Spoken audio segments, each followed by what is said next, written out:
The other night, April and I were lying in bed talking, really just one of those quiet end of the day conversations. And we started talking about all the things we've been through in our lives. Personally, professionally, as a couple, as a family. And at one point I said to April, you know what? We're still here. We're still standing. And hey man, we're still in the game. And that got me thinking about something I don't think we talk about nearly enough. And that is, in life, everyone gets tested. Every police officer, every firefighter, every medic, every corrections officer, and every person who has spent a career in public safety, you were tested. Not once, but over and over again. You were tested in the academy. You were tested while you were on probation. You were tested the first time you walked into something you've never seen before, and you were by yourself.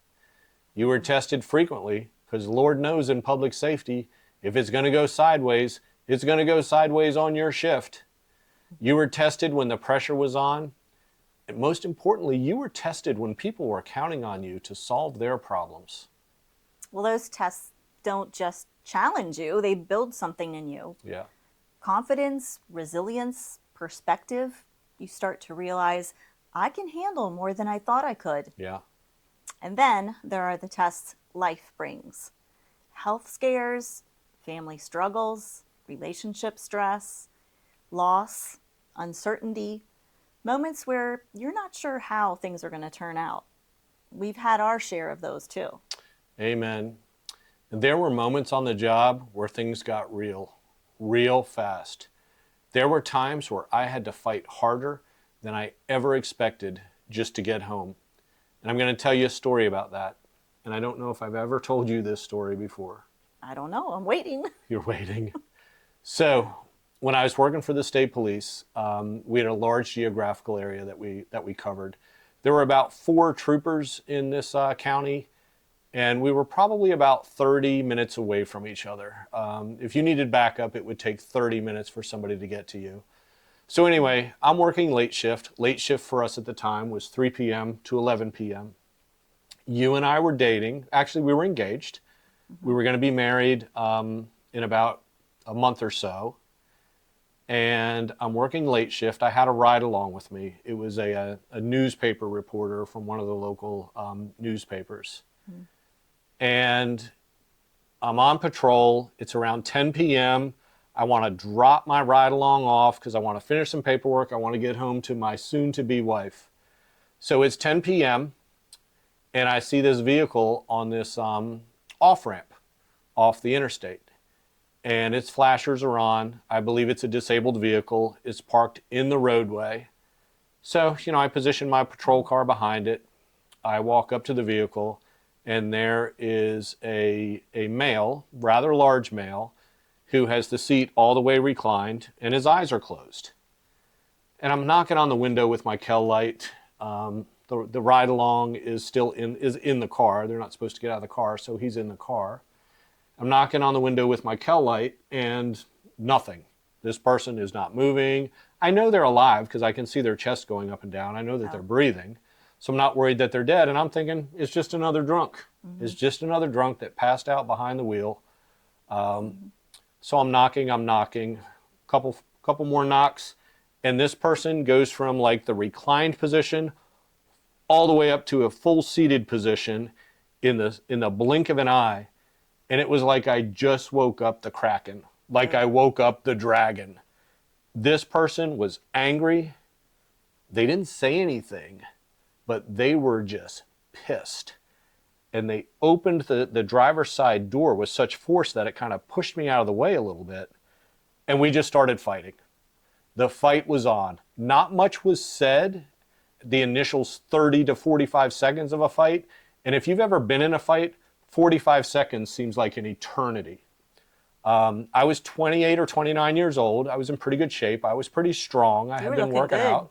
Yeah, I was looking good. I needed to be good that night. So we're fighting. And as you know, most fights go to the ground. So we go to the ground. He's reaching for my firearm. So I'm using my handgun retention techniques. I'm trying to cover up my firearm, and I'm still trying to fight with my left hand. And I realized at that point, it was a fight for life and death. That's 100% what this was. And this person began saying, I'm going to kill you. I'm going to kill you. And I was not going to let that person kill me. Lots of things I can remember it were running through my mind. You were running through my mind. My parents are running through my mind. My shift partners, everything is running through your mind when you're in a fight for your life. And if you've ever been in one, and I assume most of the people watching this have been in some life and death situation, a lot of things run through your mind, but you're still performing physically.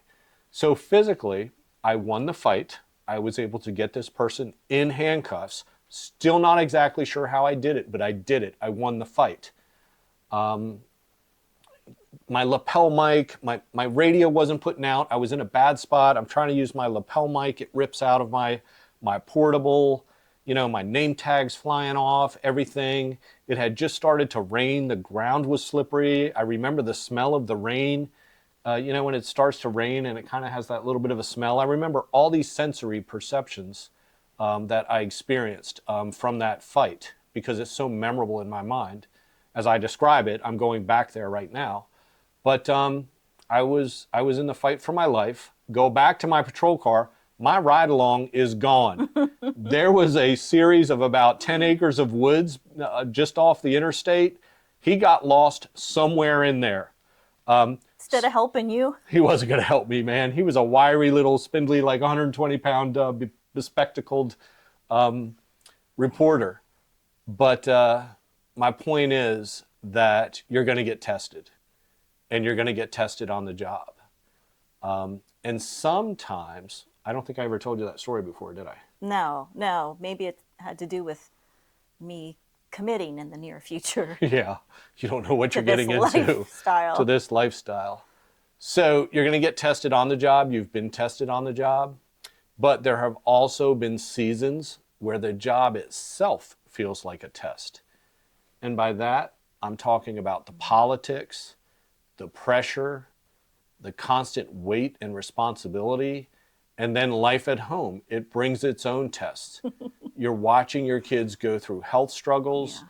You're walking alongside them through things you wish you could fix. Or take away. You're standing there as a parent, hoping and praying things will be okay.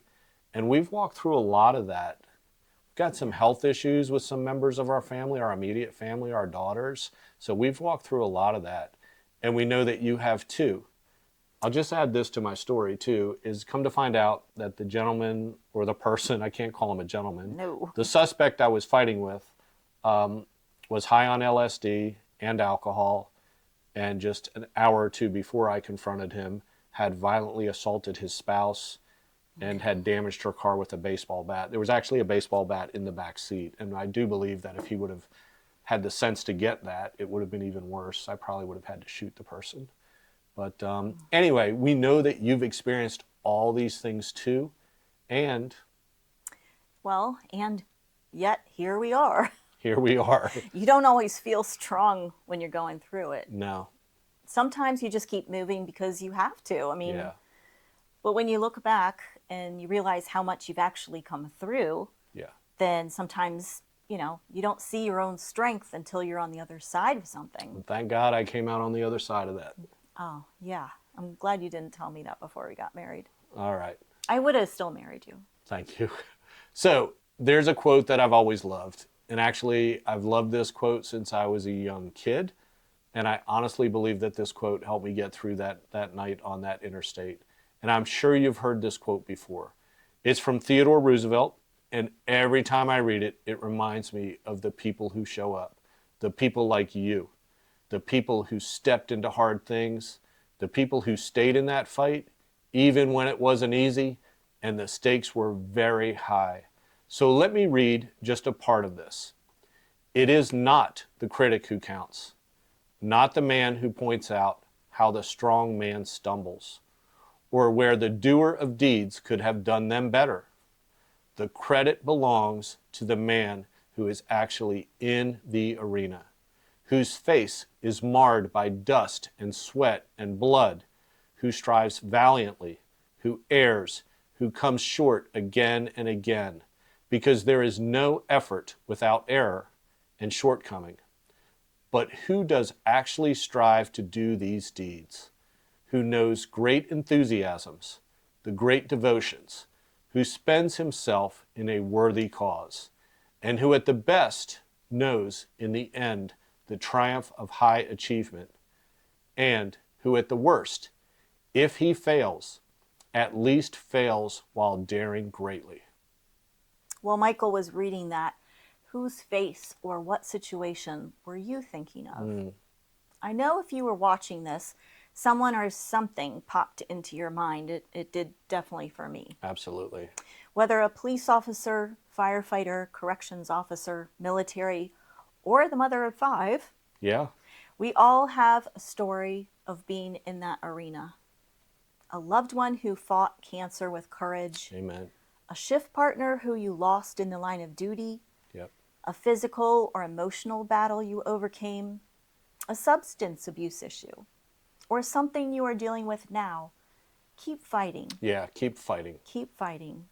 If you spent a career in public safety, you were in the arena. You showed up. You stepped into situations most people run away from. Yeah. You carried responsibility. You handled things that changed you forever. You were tested again and again. And you're still here, still standing. And I want to point out, we have lost our lighting, and it's been a rough go of it filming this video, because I feel like the devil doesn't even want us to film this. But we are reaching out to you. And this is for you. Yeah. The devil doesn't want us to film this video because this is the 3rd time we've had to reshoot it. At one time, our camera malfunctioned and the SD card didn't record. Then we had some trouble with some microphones and our lighting just went out. But we're going to keep on going because we're in the arena and we're just going to keep on fighting. You know, what April said is so very true. And then one day, a different kind of test is going to show up. And that test is called retirement, or the approaching retirement for some of you. Do not underestimate this foe. And my hope is that one day, this enemy will become your friend. But nobody really prepares you for this test and how you will be tested deeply, because retirement asks you these questions. And you're going to ask these questions of yourself, and I know that I did. And I struggled with these. Who am I without the job? What purpose looks like now? What does purpose look like for me now? What does a meaningful life look like for me in this next chapter? Did I do enough? I ask myself that a lot. This next one, I still ask myself, and I've been retired for 10 years. Should I have stood in the gap longer? For some people, this transition is harder than anything they've ever experienced. And we've all seen that. We've seen people that we love and that we were on the job with, they struggle with their identity. Hell, I definitely did. When I retired, it was like the death of a person that I respected, and quite frankly, a person that I liked being. I loved putting on that gun belt, walking out to that patrol car, and going to work. Sometimes people, they try to numb the loss with alcohol, medication, or they just check out and give up. And it's not because they're weak, but it's because they've spent so many years in the arena, they're not sure who they are outside of it. And public safety, we spend months and years preparing you to be a cop, a firefighter, a corrections officer, but we spend literally no time on how not to be a cop, not to be a firefighter, not to be a corrections officer. And that's really hard. But here's where we want you to keep coming back to. Look at where you've already been and look at what you've already come through. All the tests, all the pressure, all the moments you had to dig deep and keep going. Yep. Those experiences didn't just get you through a career. They built something in you. Strength, perspective, resilience, grit, Yeah. grit, Grit. for real, gratitude, faith, endurance, honor. The same qualities that carried you through a career can carry you into this next chapter. Two things you said resonate with me: grit and strength. Those are the two things, man. When I think of my public safety brothers and sisters, I just think of their grit and their strength. And I don't only mean their physical strength, I mean their emotional and their mental strength.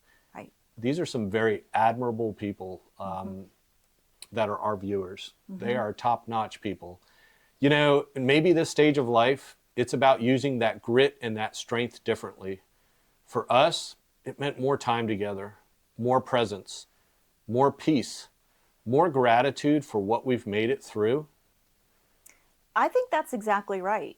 I never totally understood why when you were a trooper and we asked you what you wanted for Christmas or your birthday, you would always just say peace. Peace. I You want peace. Yeah. I thought you meant like world peace or something lofty. Right. But now I see you want peace from all that you have seen and done while you're in the arena. Yeah, that's what I want. It's just peace. And I believe that if you spent your years in public safety, or honestly, just years showing up for your family and your life, you've been tested more than once, and you've passed more tests than you probably give yourself credit for. So if this season feels a little different, it feels a little uncertain, just remember, you're still here, you're still standing, you are still in the game, you are still in the arena, but it's just a little bit of a different way. And everything you've been through has prepared you for whatever is going to come next. In this next chapter, it's going to hold some different things and some uncertainty, but we're confident that you're going to conquer it. And we're still here too. And we're walking this next stretch of the journey right alongside you. Yeah. We'd really like to hear from you. Do you ever look back and realize just how much you've come through? What are some of the tests that shaped you? And what gives you hope about this next chapter? Yeah. So please give us a like, subscribe, but most important, we are family. So drop us a comment and let us know how you are really doing. Yeah. And if this video helped you in any way. Here's to a week filled with new adventures, cherished memories, and a lot of peace. A lot of peace. A lot of peace. And thank you for watching, and thank you for sticking with us, and have a wonderful week.